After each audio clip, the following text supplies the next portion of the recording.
Hey traders, Akil Stokes here, and welcome to another edition of the Trading Blog. It is Friday, January 13th.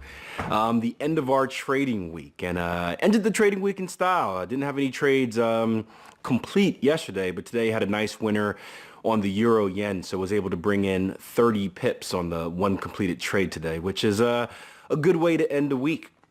Now, aside from that, I do have two longer term positions on. I have a short position on the Aussie dollar. That was something that we were waiting on for a while and showing patience and discipline and making sure we got that entry to avoid any type of, say, false signal in a breakout. And I also have a long position on dollar or a pound yen for you guys that follow me on TradingView. I shared this post earlier in the week. And of course, you guys that are in our syndicate program, we walked through that a few times, once earlier in the week and again in yesterday's video. So those are both longer term trades. If they end up going in my direction, I would expect to be in there for, probably a few weeks. I haven't looked that far ahead in the economic calendar, so there may be an event out or two that really rock the market. But all else the same, all else neutral, they're just the target profits are pretty far away on those two trades. So I expect to be in there for a while and expect a lot of active management for those trades. And I'll tell you what, you guys know about risk and reward. Larger targets often mean larger risk as well. And that can be a pretty difficult thing to enter, especially when you're going through a drawdown. I mean, think about it.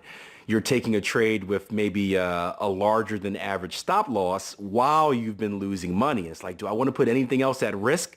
That could be pretty difficult. And a solution to that is really reducing your position size. Now, we had a whole conversation about that today in a live room. I'll probably share that video on the Trade Empowered YouTube page next week at some point about kind of the negatives of kind of timing when to increase and when to decrease. And, that's one of the reasons why we use a money management spreadsheet. So it does those calculations for us. It takes the human element out of it.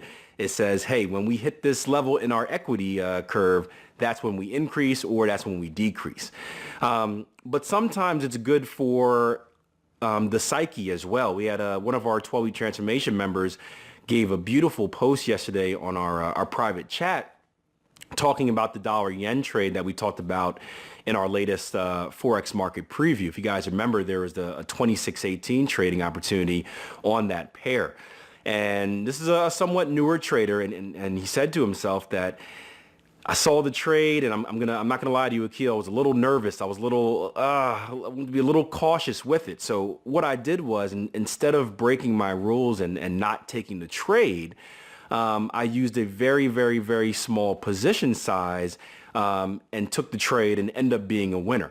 And yes, when you're using a fraction of your normal position size, you're not going to get the monetary return that you would like, but we're thinking about the bigger term here, guys. Bigger picture, no one trade, win or lose, really matters. What you want to do is develop habits. And, although this trader took a very, very small position size, he developed the habit of taking trades that he's supposed to do, taking trades that meet the plan, and was able to gain a lot of confidence and a lot of belief from doing that. And again, it's not going to make a big impact now on the equity curve, but longer term in the future, having that habit of sticking with it when times are tough, that's going to pay off more than you can imagine. So I thought that was a cool little story to share. And, use a position size. And this is how all of you guys that are starting off should be anyway. Use a position size that is so small that losses don't bother you. You don't get depressed or upset or anything like that from losses. You don't miss any bills. And use a position size so small that wins don't really get you fired up or excited because you didn't really make that much. And if you can do those or you do that thing, it's going to be a lot easier to handle the trading psychology elements, to handle those emotions, because most of our emotions are stirred up from money, right? Money, family, religion, those three things, right? Those are the things that we get real on edge for. So if you can handle that and not think about the money, think about the process over the outcome, it's going to do wonders for your trading future. So I wish you guys a great weekend. Just like I did last week, I'll be taking a poll question for what pair you guys want to take a look at in this week's Forex market preview. So do me a favor underneath this video, if there's a pair that you would like me to review or look at, analyze, however you want to say it, just type it in the comments section below. I'll be checking it probably first thing Sunday morning, so get it in by then.